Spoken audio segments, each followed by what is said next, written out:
말씀을 한 절씩 교독하겠습니다. 이삭이 야곱을 불러 그에게 축복하고 또 당부하여 이르되 너는 가나안 사람의 딸들 중에서 아내를 맞이하지 말고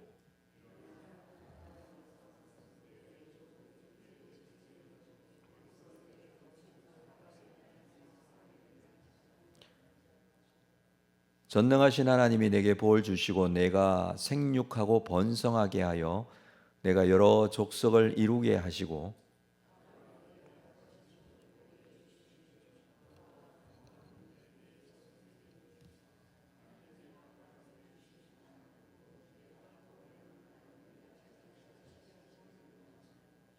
함께 읽습니다.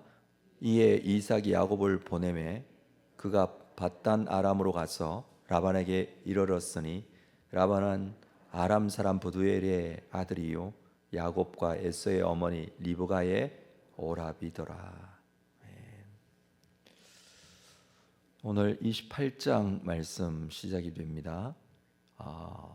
이 말씀에서는 야곱이 외삼촌 라반의 집으로 보내지는 그런 장면이 기록이 되어 있습니다. 1절에 보면 이삭이 야곱을 불러 그에게 축복하고 당부하여 이르되, 이것은 27장 마지막에 있는 리브가의 그 에서에게 했던 말. 야곱은 이 가나안 사람의 딸들 중에서 아내로 취할 것이 아니라고 그렇게 얘기했던 내용으로 인해서 이삭이 야곱을 이제 외삼촌 라반의 집으로 보내게 됩니다.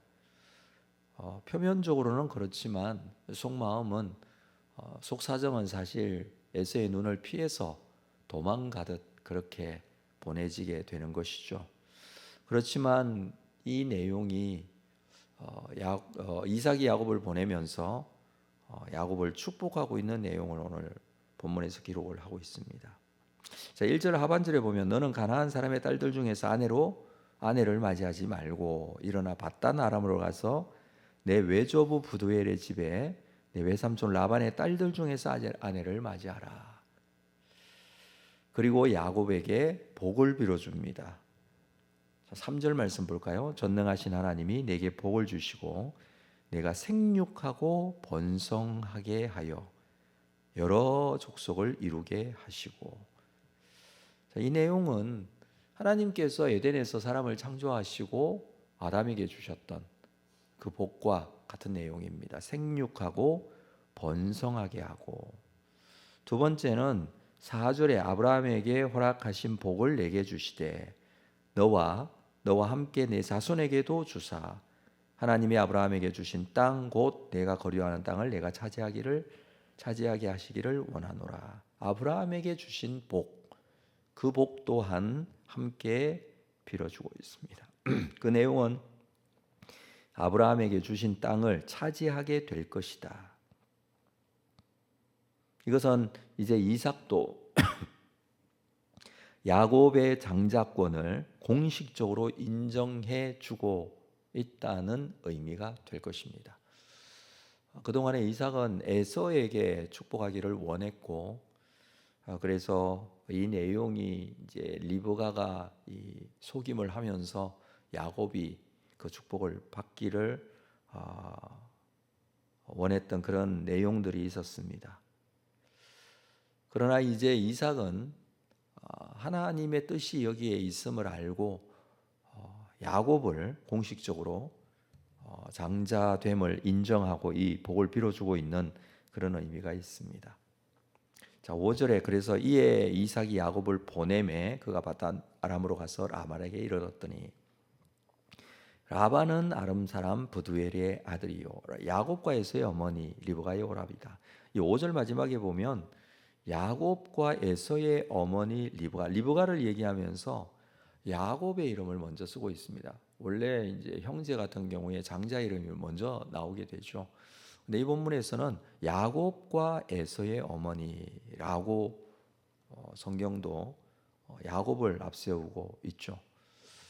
그렇듯이 하나님의 뜻이, 하나님의 복이 지금 이삭에게 이어졌던 아브라함과 이삭에게 이어졌던 이 복이 야곱에게 이어지고 있음을 보게 됩니다. 성경 또한 이후에도 야곱의 행적에 따라가게 되죠. 에서에게 관심이 있는 것이 아니라 야곱에게 관심을 두고 야곱의 행적을 그대로 따라가게 됩니다. 왜 하나님께서 야곱을 택하시고 야곱을 사랑하시고 야곱을 통해서 이러한 복이 이어지게 하시는가? 사실 야곱이라는 이름 자체가 발 뒤꿈치를 잡은 자라는 의미가 있죠. 그런 의미도 있고 속이는 자, 빼앗는 자라는 그런 의미도 있습니다. 별로 좋은 의미로 이름이 지어진 것 같지도 않을 정도로 실제로 야곱은 그 이름처럼 속이기도 하고 빼앗기도 하고 그렇게 하고 살았던 야곱의 삶이었습니다. 이 야곱과 에서 중에서 사실 인간적으로 보면 야곱보다는 에서가 낫지 않을까, 복을 받아도 에서가 받아야 되지 않을까, 이렇게 할 수 있습니다. 그렇지만 이 두 사람 중에 하나님께서 에서가 아니라 야곱을 택하셨고 야곱을 사랑하셨습니다. 성경을 우리 한번 보도록 하겠습니다. 로마서 9장 말씀을 한번 볼까요? 신약 성경 로마서 9장 251페이지에 있는데 말씀을 로마서에서 이 부분에 대한 해석을 해주고 있습니다.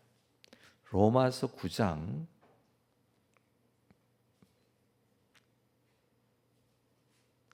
10절 말씀입니다.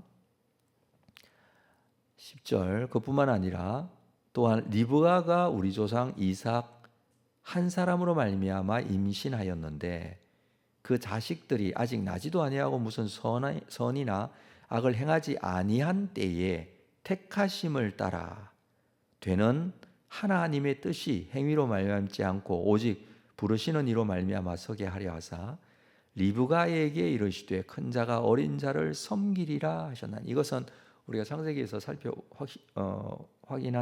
살펴본 내용이죠. 이미 리브가에게 하나님께서 큰 자가 어린 자를 섬기리라 그렇게 말씀하셨다는 것이죠. 그리고 13절에 보면 기록된 바 내가 야곱은 사랑하고 에서는 미워하였다 하심과 같으니라. 하나님께서 야곱은 사랑하고 에서는 미워하였다.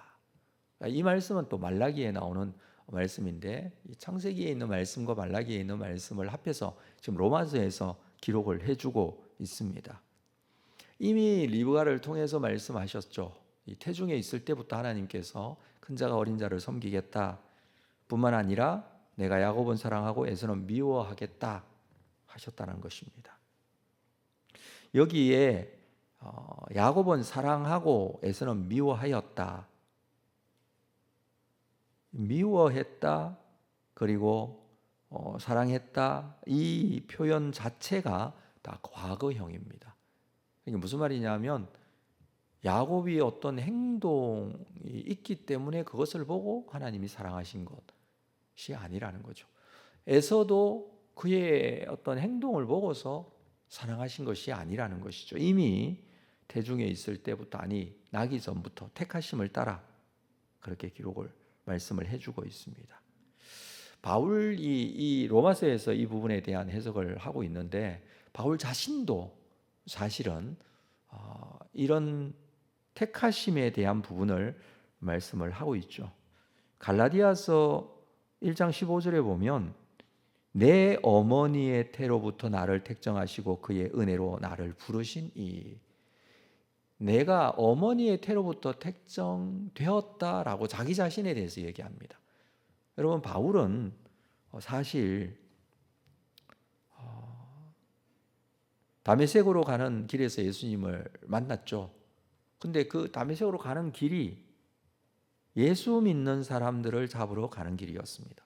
자기가 믿는 율법 그거 지키지 않고 예수만 믿으면 구원받는다라고 말하는 그 예수 믿는 사람들, 그 사람들이 다메섹에 있다는 소식을 듣고 그들을 잡으러 가는 길에서 그에게 예수님께서 나타나셨어요. 그때부터 예수를 믿었습니다. 그런데 사도 바울은 자기가 태어나기 전부터 하나님의 택하심을 받고 부르심을 받았다라고 합니다. 심지어 이방의 복음을 전하도록 부여받은 사도직, 이것도 어머니의 태로부터 받았다라고 합니다. 하나님께서 사람들 중에 사도 바울을 보니까 그가 예수 믿는 사람들을 핍박하는 그런 사람이었지만 예수를 만나고 변화되어서 그에게 사도직을 준 것이 아니라 이미 이 부분에 대해서는 이 바울이 태어나기 전부터 하나님께서 예정하시고 택정하신 것이다 라고 했다는 것이죠.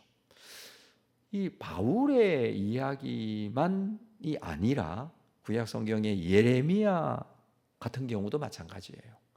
그런 예레미야서 1장 5절에 이렇게 말합니다. 내가 너를 모태에 짓기 전에 너를 알았고 내가 배에서 나오기 전에 너를 성별하였고 너를 여러 나라의 선지자로 세웠노라 하시기로. 하나님께서 주신 말씀을 그렇게 기록을 하고 있습니다. 이미 하나님께서 예레미야를 어머니의 배에서 나오기 전부터 성별하고 너를 여러 나라의 선지자로 세웠다. 태어나서 예레미야가 하고 있는 일들을 보니까 이 사람은 선지자가 되어야 될 사람이다 해서 선지자로 시킨 게 아니라 이미 그 전부터 하나님의 택하심이 있었다라는 것입니다. 한 가지 더만 말씀을 드리면 예수님의 경우, 예수님은 30세가 되었을 때 공생애를 시작했습니다. 그전에는 그냥 보통 사람처럼 사셨습니다. 이 서론에 예수님께서 세례 요한에게 세례를 받으십니다. 세례 받은 후에 하늘에서 음성이 나서 성경에 보면 이는 내 사랑하는 아들이요 내 기뻐하는 자라. 그때 성령이 비둘기같이 임하였다 이렇게 말씀하고 있죠. 그 이후에 예수님은 공생애를 사시면서 제자들을 부르시고 사람들의 병을 고치시고 회복하시고 말씀을 전하셨습니다. 뿐만 아니라 이후에 붙잡히게 되어 심한 고난을 당하시고 십자가에 죽으신 분이시죠. 그런데 예수님은 창세전에 이미 십자가를 지시기로 작정되신 분이다. 이건 구약 성경에 계속 나오는 내용이죠. 하나님께서 십자가를 질 만한 사람을 찾다가 예수를 만나서 예수님께 십자가를 지운 게 아니라는 거예요. 그건 우리가 너무나 잘 알고 있는 내용 아닙니까? 이미 예수님의 오심은 많은 선지자들을 통해서 예고되었고 메시아로 오실 것에 대한 그 예고대로 예수님께서는 오셨고 또 예수님께서는 우리의 죄를 위하여 고난받으시고 십자가에 죽으신 것이죠. 자, 오늘 본문에 있는 야곱의 경우도 마찬가지입니다. 야곱도 태어나기 전부터 이미 하나님께서 택하신 것이지 야곱이 어떤 행동이나 가지고 있는 생각, 그가 잘난 부분 때문에 하나님께서 그를 사랑하시고 그를 장자의 이 축복권을 그대로 이어받게 하신 것이 아니라는 것입니다. 이미 태어나기 전부터 하나님의 사랑을 받은 사람 뿐만 아니라 오늘 여기에 있는 우리도 하나님께서 택하셨습니다. 그것은 태어나기 전부터 우리를 사랑하셨다라는 것입니다. 그 사랑은 우리가 느껴지기에는 예수를 믿고 나의 구원에 대한 부분, 확신을 가지고 믿음을 가지고 하나님의 사랑을 알게 되었지만 하나님의 사랑은 이미 우리가 태어나기 이전에 우리를 택하심으로 말미암아 하나님의 사랑이 시작된 것이죠. 태어나기 전에 우리가 없었지만 그러나 하나님의 마음에는 이미 우리가 있었다라는 것입니다. 그리고 택하시고 사랑하셨습니다. 그렇다면 하나님은 우리를 버리지 않으시고 택하신 그 뜻대로 우리를 앞으로의 삶 속에서도 인도해 가실 것입니다. 그것이 우리가 가진 믿음의 내용입니다. 나를 포기하지 않으시고 하나님의 뜻에 맞게 인도해 가시는 하나님, 그 하나님에 대한 확신과 믿음을 가지는 것, 그게 우리 믿음의 사람들이 가지고 있는 믿음의 내용입니다.